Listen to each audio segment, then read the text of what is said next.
ভারতে বাঙালি ও বাংলাদেশি নিয়ে চলছে অদ্ভুত এক খেলা। এই খেলায় এবার নতুন মাত্রা পেল। আসাম রাজ্য থেকে পশ্চিমবঙ্গের এক বাঙালি নাগরিক পেলেন নোটিশ।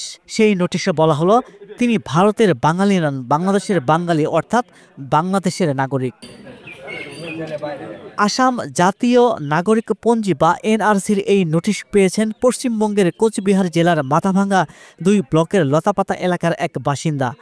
১.৫ মাস আগে ৭০ বছর বয়সী নিশিকান্ত দাস আসামের ফরেনার্স ট্রাইব্যুনাল থেকে ওই নোটিশ পান। তবে বিষয়টি জানাজানি হয়েছে ২৫শে জুলাই রাতে, আর তা নিয়ে রীতিমতো তোলপাড় পশ্চিমবঙ্গে।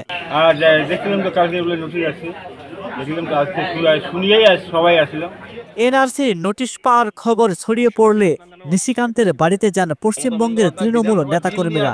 নিশিকান্ত পেশায় একজন ডিম বিক্রেতা। বাড়ি বাড়ি থেকে ডিম সংগ্রহ করে বিক্রি করে চলে তার সংসার। ২৮ থেকে ৩০ বছর আগে কাজের সন্ধানে নিশিকান্ত একবার আসামে গিয়েছিলেন। সেখানে এয়ারপোর্ট সংলগ্ন ভিআইপি চৌপতি এলাকা থেকে আসাম রাজ্য পুলিশ তাকে বাংলাদেশি নাগরিকের সন্দেহে আটক করেছিল। তখন ভারতীয় নাগরিকত্বের সব কাগজপত্র দিয়ে ছাড়া পান তিনি। সেই কাগজপত্র তৃণমূলের নেতাদের দেখিয়েছেন নিশিকান্ত। শুক্রবার বিষয়টি সামনে আসার পরই ২৬শে জুলাই শনিবার তার বাড়িতে গিয়ে দেখা করেন কোচবিহারে জেলা তৃণমূল কংগ্রেসের সভাপতি অভিজিৎ দে ভৌমিক। তিনি বলেন, আমরা ওই ব্যক্তির পাশে আছি। তার প্রশ্ন, বাংলা ভাষা বলাটা কি অপরাধ?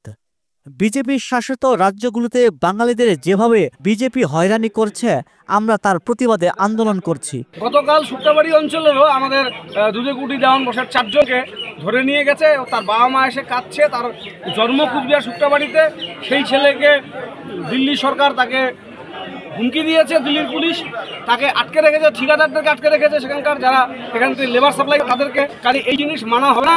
বাঙালি সদা স্বীকার করবে না। বাঙালি এই লড়াই সারা দেশে ছড়িয়ে দেবে। ওয়ালটন এখন দেশের সীমানা পেরিয়ে পৌঁছে গিয়েছে ৫০টিরও বেশি দেশে। ওয়ালটন, ঘরে ঘরে, বিশ্বজুড়ে।